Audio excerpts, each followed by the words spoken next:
Good morning, KK and Yana. I'm pleased to have my good friend KK from Indiana join us for this podcast, Higher Profits with Bobby and Yana.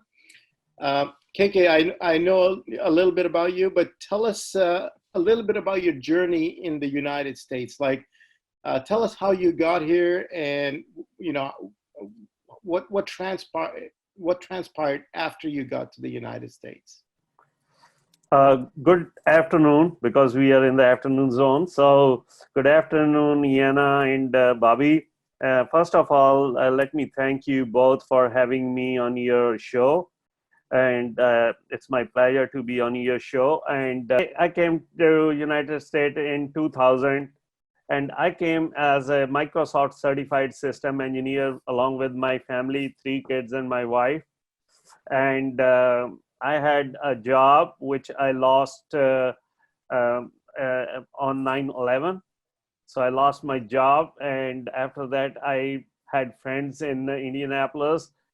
So they offered me a share in the gas station, and I started working with them, and I got that share. I didn't have any money. He just offered me a share because I was going to manage, and I was IT professional, and he needed me to organize his stuff, kind of thing, because he had other businesses as well. So they were not very much educated, but they were hardworking friends. So I just got with them and started organizing their business and started managing one of the gas stations, where he gave me a 30% share in that business. Very nice. Very nice. Wow, isn't that amazing how a hardship sometimes can turn into a brand new opportunity and be a blessing in disguise? Yes, it was just after 6 months of my being here, and a little over that. And I had spent all my money that I brought from India, bought the stuff like a sofa, bed, TV, etc. I spent all that money and had no money left, and I had no option either to go back or start doing something else. So I decided to get into the gas station business, and it was a great opportunity. I worked for him for about 4 months as a cashier, and then he offered me this share, and he gave me a 30% share in his business. Got it. So KK, on just that aspect of your career and your life, you're in your 30s, you're out of a job, and now you're working in a gas station. You went from a white collar to a blue collar job. And then how did you manage you had 3 kids going to school and feeding them and paying rent.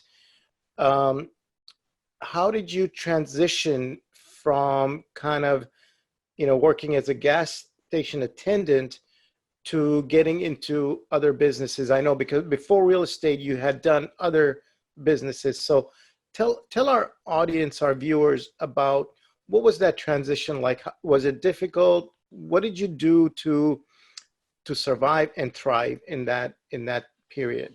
Well, I was working 12 hours, 6 days a week. So I was getting 1 day off. My wife didn't work. She took care of the kids. And 2 of my kids were going to school at that time. My son was just a year old. So she stayed with the son, and I worked 12 hours, 6 days a week, and made about $2,000. And our expenses were very limited. So I still saved about $500 out of that. So it was for 4 months. And once he gave us a share, so with my share, so I had some extra income at that time. Okay. So it was hard, but we kept our expenses very limited, and survived during that time. And after I got the share in the business, so I started saving some money. Got it. And what did you, and with that surplus of income, KK, what did you decide to do as a next step? How did you eventually become such, obviously you have measurable success in other areas. How did you grow so much in those other areas of your business? So there was another fallback after about seven months again. The company that had it was Shell. It was a Shell gas station. So they decided to close down that Shell because the lease was expired and they couldn't renew the lease for some reasons. And so we were again on the streets, back on the streets. And I went back to the job with my same friend again for about a couple of months. But in the meantime, I had partnered with my cousin to buy a gas station here in Fort Wayne. So we partnered and bought a gas station, and we were now working 12 hours a day for all 7 days. So he was working in the morning shift, I was working in the evening shift, and we did that for a year and a half. And then he decided to go back to India. He didn't like working 12 hours a day, so he decided to go back to India. I bought him out, and I paid his share over time. So he gave me some time to pay off his share. So I bought him out and paid off his share over time. So by 2004, I had paid off all my debt. So And eventually, I was the owner of the whole gas station by myself in about three years. and eventually you went on to own a total of what, 8 gas stations? Yes. As of today, I own 8 gas stations, and I own 6 of them with properties. And I have, over my time, I had partnered with my employees. I had partnered with family. One of my nephew, he came to United States with us too, and he's my partner at this time too. And some of my employees are my partners. So I get, when they worked for a certain number of years, I get a partnership in the business. So they are the ones who are managing my gas stations. So I don't manage my gas stations now. I haven't done it for the last about 5 years now. But since we bought these single family houses, so I have not been working actively in the gas stations, but I still oversee the gas stations. But I have my daughter, I have my son-in-law, I have my nephew, I have a couple of friends that are my partner. And so they are the ones who manage all the gas stations. So it's about doing joint ventures. It's about finding the right partners, the right trusted partners, and sharing the wealth with your employees. Yes. And so, KK, I want to dive into the second gas station that you bought with your cousin. Obviously, gas stations are not cheap, right? They're pretty expensive, right? So how did you, did he fund the purchase, or did you take out a loan? Like how was it structured? Okay, we bought the second with the real estate. The first one was a lease. So we didn't have to put much money in to start with. And later on, after a few years, I bought that property too. So when we bought the second, it was not my cousin, it was my nephew this time. So first time was my cousin, and second time was my nephew. He came to us, but he stayed in Indianapolis. He had a job which he liked. So for a few years, until I think 2005, he stayed there. He worked as a general manager on the gas station with BP. And then he decided to come back and buy his own business with me. So we bought a second, and at that time I had some money, and he had some money, and we borrowed some money from the friends as well. So that's how we bought. We had to have 150,000 at that time for the down payment. So that's how we had 150,000, because I made some money over these years and saved that money, and then he saved some money, and we borrowed some money from our friends. Got it. Real quick, KK. So now your second gas station, you arrived at 35. Were you close to 40 years old when Yes. you got so you were at around 40 years old? Yes. for our audience, like that are struggling to do deals, or they're trying to, what would be your advice to people that are, trying to do their first JV? They don't have a lot of money, but maybe they have, I think what I'm hearing is you put in a lot of sweat equity into the deal, right? Yes. You put in some capital, but but initially you put in a lot of sweat equity. Yes, I did. Okay. What can you share? What would be your advice to our, viewers, if they're looking to do their first deal, and, what can they learn from your experience? I think it's never too late. It's never too late. It's all, you have the mindset. You have to just shift your paradigm that you can do it. And I got into real estate when I was 50 years old, 51 actually. Wow. So I didn't have any idea that I would be ever a landlord. Should I go ahead and get Tell, started with tell real us estate? tell us about your real estate and tell us about your real estate journey, and I want to know how you accelerated that so quickly. But tell us about, what you did at that point.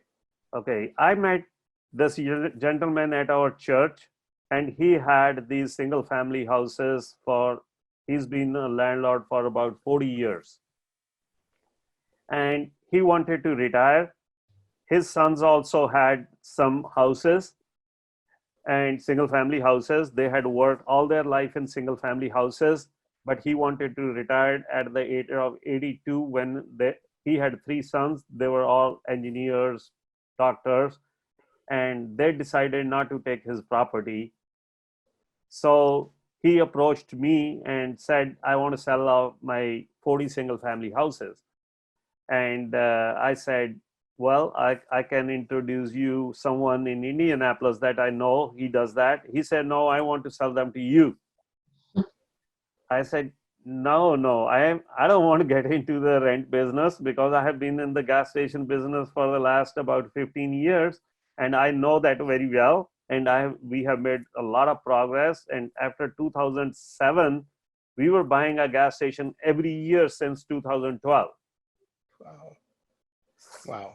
So So what was that transition like for you to move into a totally different industry? It sounds like, I it mean, was, you actually made that purchase for 40 homes yeah, without any it was a total surprise to me. He said, I want to sell them to you. I said, why me? He said, I sold those houses twice, but the buyer couldn't get financing, but I'm sure you can get financing.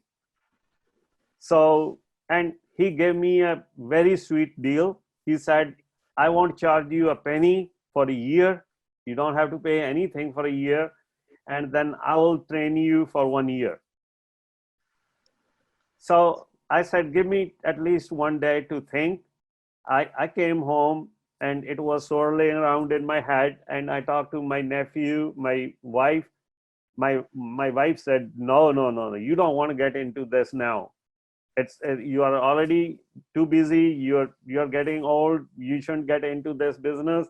And and uh, we are we are almost done. We are in the retirement phase. I almost retired because I had my eldest daughter got married, and she said, we have two kids there in college. You don't have to get in. I mean, she scared me to death. But I discussed with my nephew, who's my partner as well, and I said, should we buy this? And we didn't even know what a cap rate is, because gas stations are totally different animal. They're bought differently. We know how to underwrite the gas stations. I can underwrite without even touching a phone.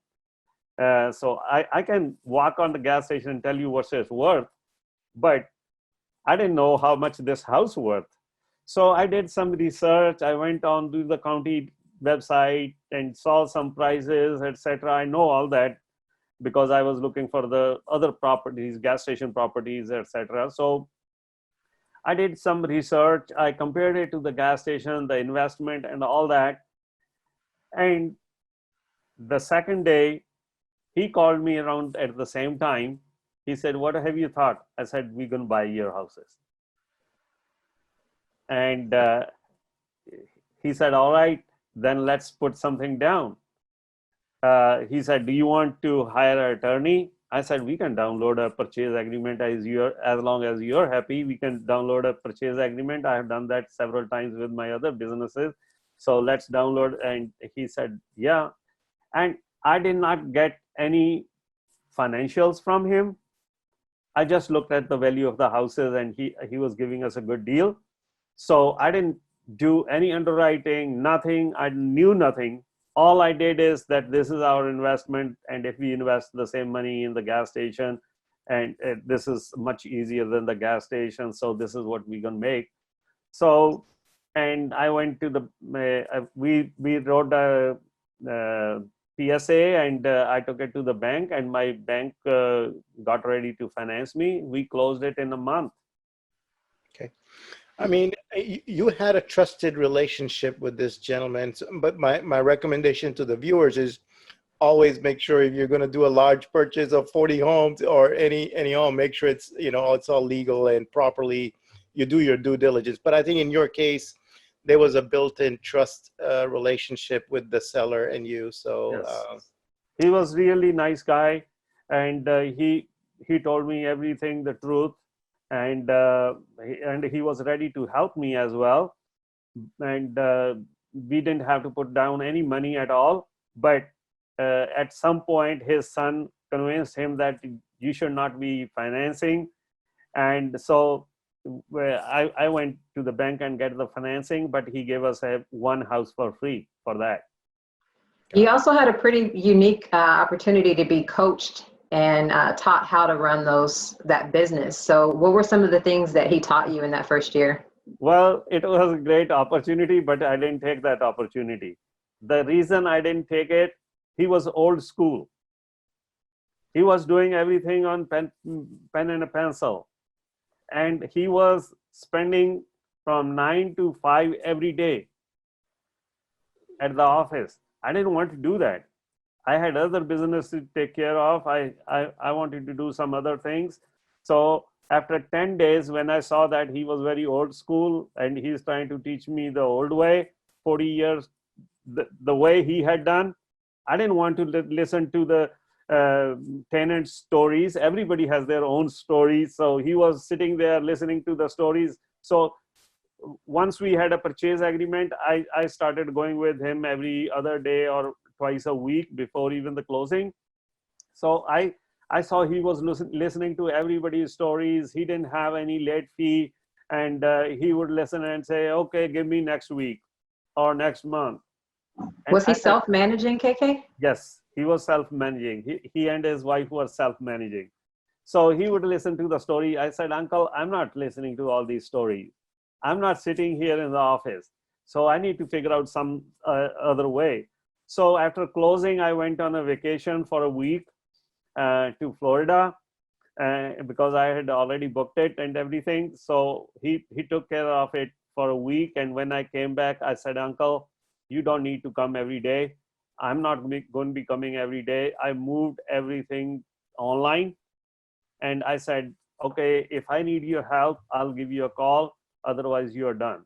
So I did all my research myself on the internet, Bigger Pockets, and wherever I can get, I downloaded forms, etc. And I started managing everything online. And I spent only 9 hours a week to manage those 40 single family houses. Still self-managing, but implementing technology and tools to make it easy on yourself. Correct. Still, and I have actually sold those. We are closing at the end of this month. I've sold all those single family houses. Wow. And then tell us, KK, at what point did you get the multifamily bug? And I know you invested as an LP first, and then you went on to doing other things. But tell us why multifamily? Okay. When I thought we bought real estate, now we are not going to be paying any taxes because now we have these single family houses. So that's what my initial thinking was, that a lot of the real estate investors don't pay taxes because they have real estate, but we ended up paying even more because we made $70,000 in 6 months. We closed on in June, so in the rest of the 6 months we made 70,000 more, and I ended up paying a lot more tax next year. So I thought there has to be a way that real estate investors don't pay any taxes, and I need to find that what's that way. So you had heard through your network that real estate investors maybe don't pay any taxes or pay lower taxes. So you went on a journey to explore that. Explore that. Yes, correct. Mm-hmm, mm-hmm, so I found the syndication process on Bigger Pockets. I contacted some. I started investing as a limited partner. mm-hmm. And the very first year I invested in four deals.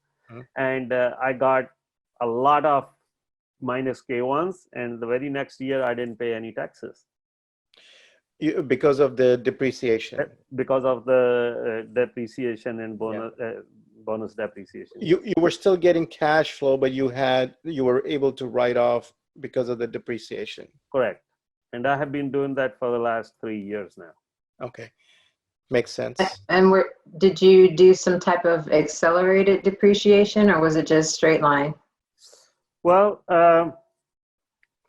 since all these multifamily, they do cost segregation, so they pass on the depreciation on the K1 to the investors. So I use that as a bonus depreciation on my tax return. And bonus depreciation and accelerated depreciation are the same thing. Yeah. Makes sense.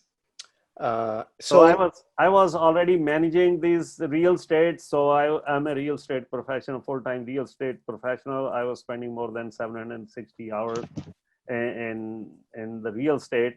So I'm a real estate professional. So I could take 100% depreciation against my other income, other passive income. Makes sense. And what about what's, I know you've also syndicated your own deals. I know you've got some really good deals in Texas and so on, but we're now in this, this is the second crisis, right? So you went through 9/11, you probably went through the 2007, 2009 crisis where you picked up some single family homes, but now we're in a different crisis. I picked up single family in 2015. No, 14, sorry. Okay, so not post the last recession. So it was on the way back. Yeah, but in that, when there was a recession last time in 2009, I bought a piece of lot by my gas station, and I built a laundromat at that time. Very nice. It was I built it pretty cheap, and the labor was cheap, the contractors were cheap. So I built a self card system and self-service laundromat at that time. Yeah, makes sense. And so tell us, how are you managing your shareholders now, your limited partners? What kind of communications are you sending out to them about? Are you doing the distributions? I have a lot of questions around like what's going on now in your world with the virus and all the regulations or the stuff that's going on with tenants and so on. Okay, let me clarify this here first, that I'm not a key sponsor in any of the deals. But I have partnered with other key sponsors. Got it. And I sit on the asset management calls every week. And so far we are doing pretty good. And we are even paying the distributions. Okay. What does collections look like for you guys this month? Or collection is, as compared to last month, the collection is about 20% less. Wow, that's the biggest number I've heard so far. Yep, yeah. 20% less. I mean, if we compare 15th to 15th of last month, so it's about 20% less. Okay. Over all our assets. Are you then, you said you're still doing the distribution for this quarter, maybe a smaller distribution, but you're doing one. Do you have cash reserves in place Yes. in case this prolongs a little bit?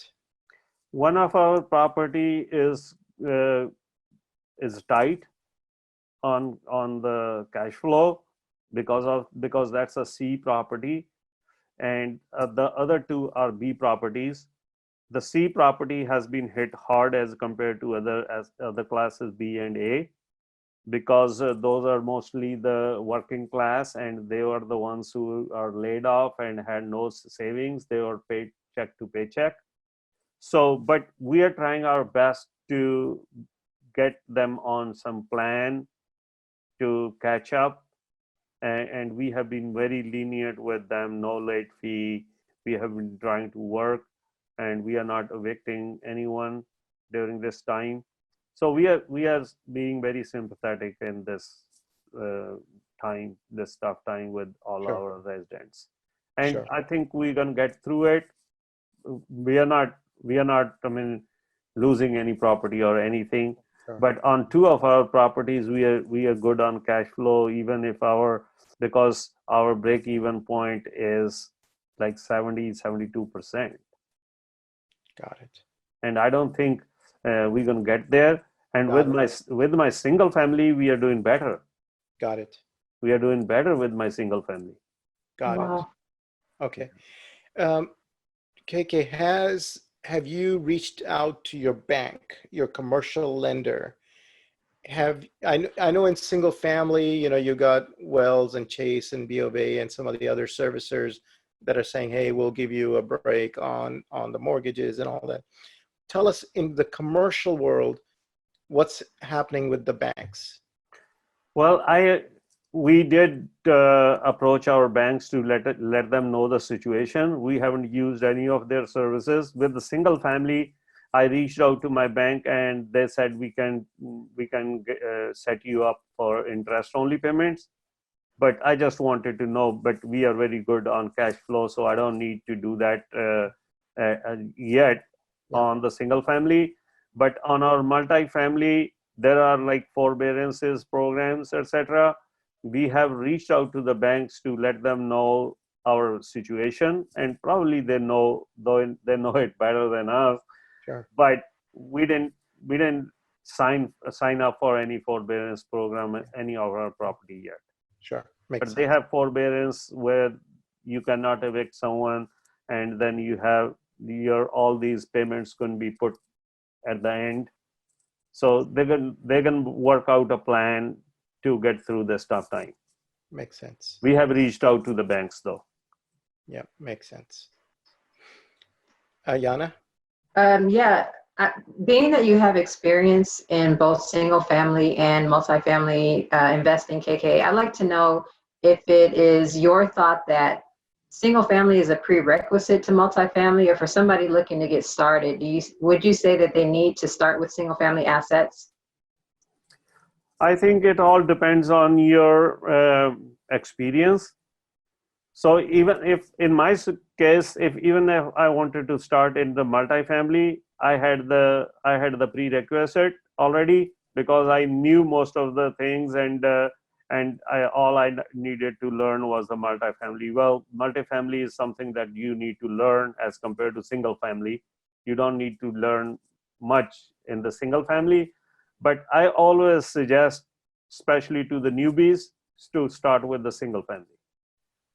Makes And sense. having been a passive investor on so many deals, what are some of the, I guess, indicators of success? What are the things that you look for, kind of your own underwriting process when you're evaluating deals to participate in? When we do our underwriting, we try to be very conservative, first of all, because a lot of these offerings I see are very exaggerated, and it doesn't happen in the real world. The easiest thing to see is what is your going in per door price and exit. This is for a layman can understand.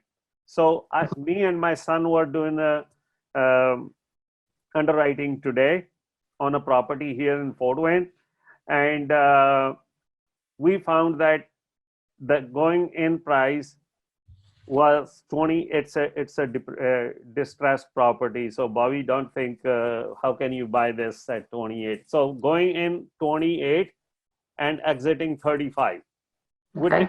which looks very reasonable after 5, and we had an exit strategy in 5 years. Okay. But sometimes I see going in 40,000 a door and getting out 86,000 a door. That doesn't make sense to me. Right. So that's the simplest way of getting, and even a layman can uh, understand that underwriting, what's the going in price and what's the going out price. But there are several other indicators that we look at. We look at the IRR, the hold time, the cash on cash, and annualized returns. And while everybody has different expectations and different tolerance, what would be some of your goals in terms of those figures? IRR, what are you looking for in the deal? I have a written criteria. I wrote all this criteria before even I started investing. So when I wrote this criteria, I had 8% preferred return. I do not invest in any property if there is no preferred return. Okay. And people have their different justifications for different things. The people who don't give any preferred return, they'll say, oh no, you don't have to have a preferred return for this reason or that reason. I don't do that. I don't invest in any property if there is no preferred return, and that is 7 or 8%. Okay. And what about overall IRR? IRR 15 to 18%. And have, you know, I've seen deals where they're actually structured as kind of what I would consider to be a standard syndication, where it's almost 70% to the investors and 30% to the GP side. And then I've seen them where they're exactly flipped almost. Have you do you have a preference when it comes to equity shares? Yes. Well, this is little tricky here. The reason is it could be 70, but if you're making 13% IRR, even if it's 80%. So sometimes you have to tweak around those things just to make the deal work. For example, in our last deal, we had 80-20 split. But again, with 80, because that was a nice area and it's a nice asset and it's a newer asset, so we decided to take down our share to 20% instead of 30%, to make the deal work. If it was a 70-30 split, the deal wouldn't work because the investors wouldn't get what we want them to get. Right. And if you're still talking about overall IRR at 15%, there aren't a lot of investment vehicles that can offer those types of returns. So even if your share is smaller, or excuse me, if your equity is smaller, that's still a great return. Yes. I think looking at the return, annualized return, or the IRR, that is more important than what is the split. Is it 60-40, 80-70, 80-20, or 70-30? So that doesn't matter much. That is only for the syndicators to make the deal work. Makes sense. And you know, I'm always talking about my 3-year plan to retire early. And for those that maybe haven't even started thinking about investing, would you say that's a realistic goal as a multifamily investor, KK? I think it's never too late, and also it's never a good time or a bad time. People have made money buying properties in a bad time or lost money. It's all depends on the operator. What kind of operator? If you are a good operator, you can make a bad deal into a good deal. If you are a bad operator, you can make a good deal into a bad deal. Makes sense. So I think it all on your mindset. If you can invest in any time, that doesn't matter much. It's all dependent on your mindset, and also how you underwrite the deal, how you purchase, how creative you are, all these things. Makes sense. Um, KK, I'm going to ask you a question, and it's kind of a sensitive question, and so feel free to answer it however you feel like. You live in a very interesting part of the country, right? In the sort of the Midwest. Midwest, right? And Fort Wayne is the second largest city in Indiana. In Indiana, yeah. Have you faced discrimination since you came to this country? No, no. I mean, maybe once or twice here and there, Mhm. not on regular basis. And I think it's just your communication. It's just your communication. And I have been in the tough part of the city initially did, but later on they realized that no, these are good guys. They called us different names initially, and after hired we hired a girl from the neighborhood, and she taught everyone, no, these are guys from India, these are really good guys. And we have a charity, Bobby, that we go to rescue mission, we serve dinners there, and those are the things I think that makes the community a better community, and your reputation a better reputation too. I have never had a hard time dealing with people because of my religion or my appearance. In other words, you have assimilated into the community. You've sort of helped. You've improved the community because you went in and you've fixed up, I'm sure, a bunch of these homes, and you've made them. You made the community better, right? Yes. So that goes a long ways. Yes, it does. Yeah. It does. And I have also helped the community in several ways. I'm very connected to the community. I always stand there, put our effort and money to improve the community, or help people who are less fortunate. And so everybody knows me. Here, Fort Wayne has like about 300,000 people.